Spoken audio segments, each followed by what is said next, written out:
भारत देश में दीपावली का पर्व न केवल एक त्योहार है, बल्कि ये पूरे वर्ष का सबसे पवित्र, प्रकाशमय और मंगलमय अवसर माना जाता है। दीपावली से 5 दिन पहले से ही इस महापर्व की शुरुआत होती है और इस श्रृंखला का पहला दिन होता है धनतेरस, जिसे धन त्रयोदशी भी कहा जाता है। धनतेरस शब्द 2 शब्दों से मिलकर बना है। धन अर्थात समृद्धि, संपत्ति, आरोग्य और समृद्ध जीवन, और तेरस अर्थात कृष्ण पक्ष की त्रयोदशी तिथि। यह दिन कार्तिक माह के कृष्ण पक्ष की त्रयोदशी को मनाया जाता है। ये वही दिन है जब भगवान धन्वंतरी, जो भगवान विष्णु के अवतार माने जाते हैं, अमृत कलश लेकर समुद्र मंथन से प्रकट हुए थे। इसलिए यह दिन स्वास्थ्य, दीर्घायु और धन संपत्ति की कामना का प्रतीक माना जाता है। धनतेरस केवल धन प्राप्ति का दिन नहीं है, बल्कि यह आरोग्य और आयु की प्राप्ति का भी दिन है। पुराणों में कहा गया है कि आरोग्यम परमम भाग्यम, स्वास्थ्यम सर्वार्थ साधनम, अर्थात स्वास्थ्य ही सबसे बड़ा धन है, और धनतेरस का वास्तविक अर्थ है स्वस्थ, समृद्ध और संतुलित जीवन की आराधना। इसी दिन लोग अपने घरों की सफाई करते हैं, दीपक जलाते हैं और लक्ष्मी माता तथा धन्वंतरी भगवान की पूजा करते हैं। ऐसा माना जाता है कि इस दिन जो व्यक्ति स्वच्छता, दीपदान और दान पुण्य करता है, उसके जीवन में न केवल धन की वृद्धि होती है, बल्कि उसे रोगों से भी मुक्ति मिलती है। पौराणिक कथा के अनुसार जब देवताओं और असुरों ने अमृत प्राप्त करने के लिए क्षीर सागर का मंथन किया, तो सबसे पहले विष निकला, जिसे भगवान शिव ने पी लिया। उसके बाद एक एक कर अनेक अद्भुत वस्तुएं निकली: रत्न, ऐरावत हाथी, कामधेनु, पारिजात वृक्ष आदि। अंततः उसी क्षण समुद्र मंथन से भगवान धन्वंतरी प्रकट हुए। वे 4 भुजाओं वाले थे। उनके हाथों में अमृत कलश, शंख, चक्र और ग्रंथ धारण थे। उनके प्रकट होने का दिन ही धनतेरस कहलाया। भगवान धन्वंतरी ने देवताओं को अमृत देकर उन्हें अमरत्व प्रदान किया और संसार को आयुर्वेद का ज्ञान दिया। इसी कारण उन्हें आयुर्वेद के जनक कहा जाता है। इस दिन आयुर्वेदाचार्य, चिकित्सक और वैद्य धन्वंतरी भगवान की विशेष पूजा करते हैं और अपने उपकरणों, औषधियों तथा चिकित्सा के साधनों का पूजन करते हैं। धनतेरस से जुड़ी एक और प्रसिद्ध कथा राजा हीमा और यमराज की है।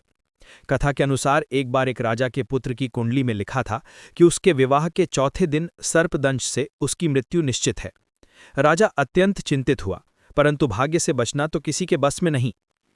जब विवाह का चौथा दिन आया, राजा की बहू ने अपने पति को जगाए रखने के लिए एक उपाय किया। उसने घर के बाहर द्वार पर सोने चांदी के दीपक जलाए और बहुत सारे गहने और सोने चांदी के सिक्के रख दिए। रात भर वह अपने पति को जागृत रखने के लिए कहानियां और भजन सुनाती रही। रात के समय जब यमराज नाग के रूप में वहां आए, तो दीपकों की चमक और स्वर्णाभ से उनकी आंखें चौंधिया गईं। वे घर में प्रवेश नहीं कर सके और बाहर रखे सोने चांदी के सिक्कों और आभूषणों पर बैठ गए। सुबह होते ही वे लौट गए और राजा के पुत्र का जीवन बच गया।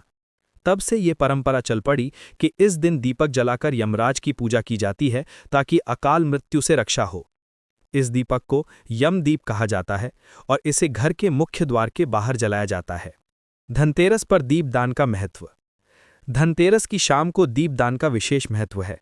मान्यता है कि इस दिन किया गया दीपदान यमराज को प्रसन्न करता है और व्यक्ति की अकाल मृत्यु का भय दूर करता है। यही कारण है कि लोग अपने घर, आंगन, छत और दरवाजों पर दीपक जलाते हैं। कहावत है, दीपदानम करोम्यद्य प्रीत्यर्थम यमराजस्य, अर्थात आज मैं यमराज की प्रसन्नता के लिए दीपदान करता हूँ।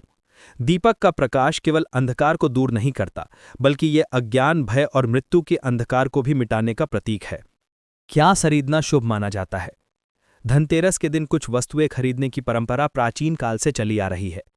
ऐसा माना जाता है कि इस दिन खरीदी गई वस्तु पूरे वर्ष शुभ फल देती है। प्रमुख वस्तुएं हैं सोना चांदी, नए बर्तन विशेषकर पीतल या चांदी के, धनिया के बीज या चांदी का सिक्का, इसे तिजोरी या मंदिर में रखकर पूजन किया जाता है। झाड़ू और दीपक घर की नकारात्मक ऊर्जा को दूर करने का प्रतीक है।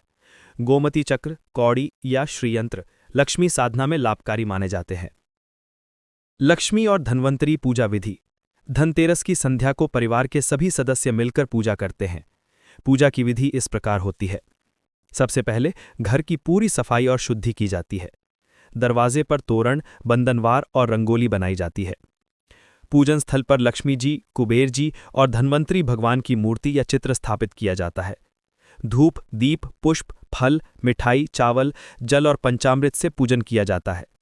ओम श्री धन्वंतरये नमः और ओम श्रीम ह्रीम क्लीम महालक्ष्मीये नमः मंत्रों का जाप किया जाता है। अंत में यमराज के नाम से बाहर दीपक जलाया जाता है। इस पूजा के बाद घर में सकारात्मक ऊर्जा का प्रवाह होता है और परिवार में सुख, शांति, स्वास्थ्य और समृद्धि आती है। धनतेरस का त्योहार हमें ये सिखाता है कि सच्चा धन केवल सोना चांदी नहीं, बल्कि स्वास्थ्य, परिवार का प्रेम और मानसिक संतुलन है। जैसे भगवान धन्वंतरी अमृत लेकर आए थे, वैसे ही हर व्यक्ति को अपने जीवन में अमृत रूपी ज्ञान और सद्गुण को धारण करना चाहिए। धनतेरस के दिन हम केवल लक्ष्मी की पूजा न करें, बल्कि अपने शरीर, मन और आत्मा की भी आराधना करें, क्योंकि स्वस्थ तन में ही स्वस्थ मन और समृद्ध जीवन बसता है।